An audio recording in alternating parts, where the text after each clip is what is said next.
할게요. API를 해 보시면 우리가 네이버에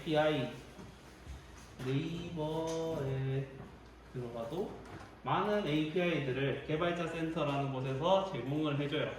그래서 오픈 API라고 해서 국가에서도 뭐 API를 많이 제공을 해주거든요. 검색하는 API, 로그인, 그리고 프로필 조회, 팝하고 번역, 뭐 이런 것들도 다 API로 제공해서 이 기능들을 다 내 걸로 가져올 수가 있어요. 쓰는 방법들도 얘네들은 정말 한글로 잘 설명을 해줘요. 그래서 한번 써보셨으니까 이렇게 API 키만 내가 받아내면 내 키를 이용해서 무언가 요청하면 얘가 뭐 제이슨 형태든 아니면 다른 형태를 주면 내가 제이슨으로 바꿔서 쓸 수 있겠구나. 그것만 이제 그 원리만 이해하시면 쓰는 방법은 얘네들이 잘 얘기해줘요. 이용 안내, 뭐 로그인을 나는 해보겠다. 그러면 네이버 로그인에 대한 신청하고 이제 소개 이런 거 보면 가이드, 자기 홍보, 개발 가이드 이런 거 보면 우리가 아까 봤던 것처럼 와 이것만 읽으면 우리도 넣을 수가 있습니다. 코드가 왜 안 나와? 네, 카카오 API도 마찬가지고요. 이런 것들 한번 써보셨으니까 하실 수 있을 거고요. 이제 데이터베이스에 대한 데이터베이스 설치는 다음 주에 할 거고요. 자, 데이터베이스는 진짜 많이 필요합니다. 데이터베이스를 쓰는 웹과 쓰지 않는 웹은 아주 큰 갭이 있을 거예요. 쓰는 거는 이제 사용자들이랑 소통을 할 수가 있겠죠. 사용자 아이디, 비밀번호 이런 것들을 다 담아놓고 로그인 할 때 사용할 수 있고요. 그리고 글 쓸 때 사용자의 별명을 받아서 그 별명으로 글을 쓸 수 있게 하고 그 글을 저장하게 하고 그 글을 다시 불러 읽을 수 있게 하고 그리고 수정할 수 있고 지울 수도 있고 댓글도 마찬가지고요. 뭐 쇼핑 페이지를 만든다. 그러면 물건 데이터베이스가 또 들어가야 되고 가격에 대한 데이터베이스 들어가야 되고 뭐 할인율에 대한 것도 들어가야 되고 이런 것들 다 이제 데이터베이스에 담겨져 있어야지만 불러와서 쓰거나 지우거나 뭐 수정하거나 할 수가 있는 거죠. 그래서 이 데이터베이스를 본격적으로 들어갈 건데 오늘은 이론만 간단하게 이 데이터베이스를 보면 위에서 보면 알겠지만 데이터베이스를 관리하는 게 DBMS라고 데이터베이스 매니지먼트 시스템이라고 해서 프로그램이 하나가 있어요. 그래서 그 프로그램을 통해서 데이터베이스를 만들기도 하고 데이터베이스를 삭제하기도 하고 데이터베이스 안에 테이블이라는 거를 만들기도 하고 아주 다양한 역할을 하거든요. 그래서 크게는 뭐 관계형 데이터베이스랑 비관계형 데이터베이스 뭐 이런 식으로 바뀌는데 누가 설치했는지는 모르겠지만 여기 바탕화면에 몽고DB도 데이터베이스의 한 종류거든요. 그래서 이 데이터베이스를 이런 프로그램으로 다룰 수도 있어요. 새로 연결해서 여기 이렇게 하면은 커넥트 누르면 연결이 되거든요. 연결한 다음에 왼쪽에 데이터베이스들 중에서 뭐 테스트 데이터베이스를 골라서 이 테스트 데이터베이스 안에 데이터를 집어넣을 수 있어요. 그런데 얘는 보면 이런 식이죠. 우리가 아까 봤던 제이슨과 같은 형태의 데이터베이스가 여기 들어가는 거예요. 얘가 비관계형 데이터베이스라고 할 수 있어요. 몽고DB는 비관계형 데이터베이스. 그런데 전통적으로 즐겨 쓰던 데이터베이스는 관계형 데이터베이스예요.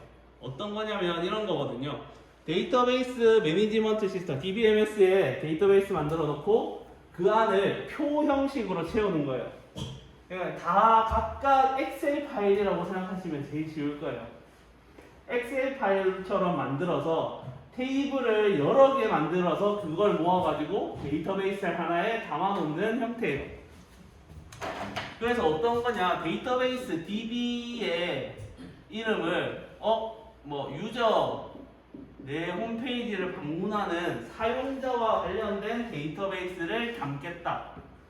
그러면 첫 번째 데이터베이스 안에 이거는 웹을 설계할 때부터 나와야 되겠죠. 자, 그러면 얘는 로그인과 관련된 테이블을 하나 만들 수가 있겠죠. 로그인에 필요한. 첫 번째는 뭐 어떤 걸 해야 될까요? 첫 번째는 아이디 중요하죠. 아이디 칸이 이렇게 있을 거고 비밀번호 칸이 있을 거고 내가 받고 싶은 나는 이름도 받고 싶다. 그럼 이름 그리고 뭐 나이도 받고 싶다. 나는 이메일도 나는 수집을 하고 싶다. 그러면 이렇게 표를 만들어 놓는 거예요. 테이블. 로그인 테이블을 만들어서 가입할 때 사람들 보고 이런 거를 쓰라고 하는 거죠. 쓸 때는 어떻게 쓰겠어요? 우리가 HTML에서 input이라고 하는 얘를 통해 가지고 입력을 받을 수 있잖아요. 그 입력을 받았는데 인풋에 뭔가 이렇게 네모박스에 사용자들이 아이디, 비밀번호 뭘 쓰게끔 하고 버튼을 하나 만들어서 서브밋 해요. 그러면 여기 있던 하나 썼던 데이터들을 변수에 담아서 여기가 아이디라면 아이디는 이쪽 데이터베이스로 저장이 되고 패스워드는 여기로 저장이 되고 이름은 여기로 저장이 되고 나이는 여기로 저장, 이메일은 여기로 저장 만 하면은 회원가입은 끝이에요. 그러면 이게 이제 데이터베이스를 하면 내일부터 해볼 게 4가지밖에 없어요. 4가지인데 어려워요. CRUD, 크루드라고 이제 데이터베이스를 다루는 모든 거거든요. 첫 번째 C는 create. 스펠링 맞나? 네, 만드는 거죠. 방금 했던 거예요. 이 값들을 집어넣는 거를 create라고 해요. create는 insert라는 보통 명령을 많이 써요. 집어넣는 거죠. 삽입. 네, 넣는 거. insert, id 넣고, 패스워드 넣고, 이름 넣고, 나이 넣고, 이메일을 넣어야 돼요. 그 다음에 로그인 테이블을 하나 만들었으면 회원가입을 했으면 이제 이게 가입이죠. 가입을 했으면 로그인을 해야 돼요.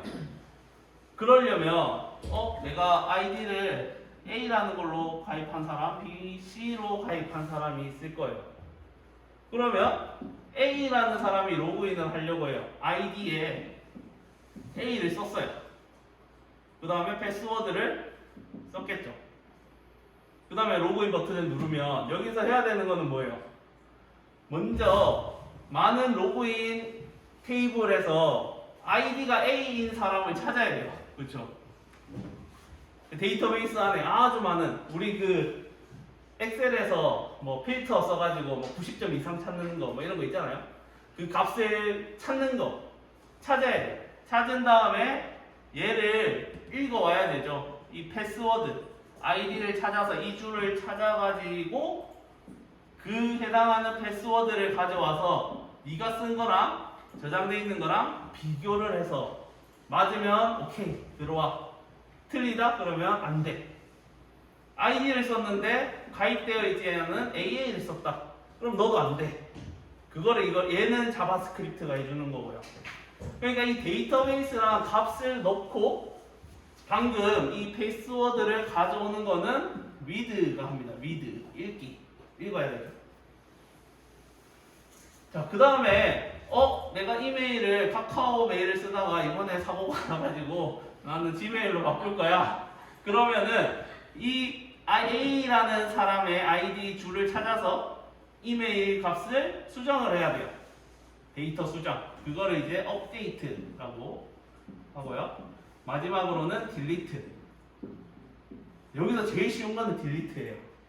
그냥 찾아서 지우면 돼요. 없애면 돼요. 그래서 이제 CRUD 이 4가지만 반복하면 정말 게시판도 만들 수 있고요. 유저가 쓰는 데이터베이스 안에 로그인과 관련된 사용자 정보가 있는 테이블도 있고 여기는 유저 데이터베이스에 보드 게시판 역할을 하는 게시판을 하나 만들 거야. 게시판에는 글 번호 넘버라는 번호가 존재를 할 거고 그 다음에 글 제목 타이틀이라는 제목도 쓸 거고 그리고 내용 컨텐츠라는 제목도 쓸 거야. 그러면 첫 번째 create 하면은 글 내용이 써지겠죠. 그 다음에 그 다음 사람 있으면 또 이렇게 써질 거고 글이 계속 많아져요.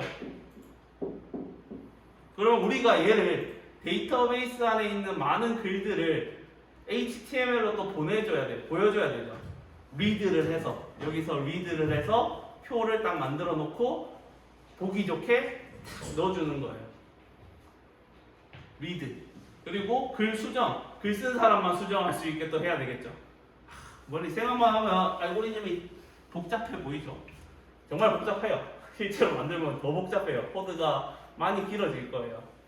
그 다음에 지우고 싶은 사람이 이제 지우고, 그런 것들을 이런 테이블을 여러 개 만들어 놓고 이 테이블 데이터베이스 안에서 어떻게 찾아내고 넣고 수정하고 지우고 하느냐, 이거를 잘해야지 가능한 거예요.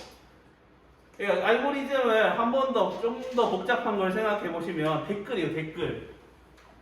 댓글 리플라이라고 하는 댓글 테이블이 좀 더 복잡해요. 왜 복잡할까요? 댓글은 그 글 번호도 같이 가지고 있어야 돼요. 그러니까 내가 1번이라는 글 번호에 댓글을 달았으면 1번에 해당하는 이게 글 번호가 있어야 되고 댓글이 있어야 되고요. 이 댓글 쓴 시간도 있어야 되고 또 댓글에 댓글이 달잖아요. 그러면 그 댓글은 이 댓글의 번호도 가지고 있어야 돼요. 그러니까 이게 복잡해질 수가 있는 거죠. 그러니까 데이터베이스를 잘 다루려면 정말 힘든 일이고요. 우리는 할 수 있는 것만 딱딱 해서 회원 가입할 수 있는 거. 이게 너무 어렵다. 그러면 네이버 API 써가지고 그냥 로그인 달면 돼요. 그렇죠? 그리고 나는 게시판, 사실 저희 힘으로 생 코딩해서 만드는 거를 한번 할 거고요. 그 다음에 마지막으로는 게시판 그냥 코드 한 줄 가져와가지고 내일 게시판 달 수 있어요. API 쓰는 것처럼. 그것도 알려는 드릴 거예요. 그리고 댓글도 딴 데서 그냥 가져와서 내 홈페이지 글 하단에 넣을 수 있어요. 그냥 쉽게도 가능하거든요. 하지만 이제 이 원리를 처음부터 생 코딩을 통해서 다음 주부터 진짜 데이터베이스 하나 만들고 테이블 만들던지 관계형, 이게 관계형 데이터베이스예요. 서로 장단점이 존재하거든요.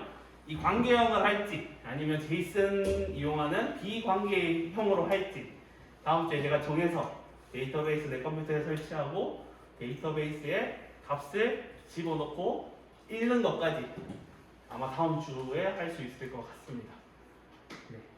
네, 그러면 여기까지 오늘 수업을 마무리하도록 하고요. 다음 주에 정말 중요한 내용이 나오니까요. 꼭 빠지지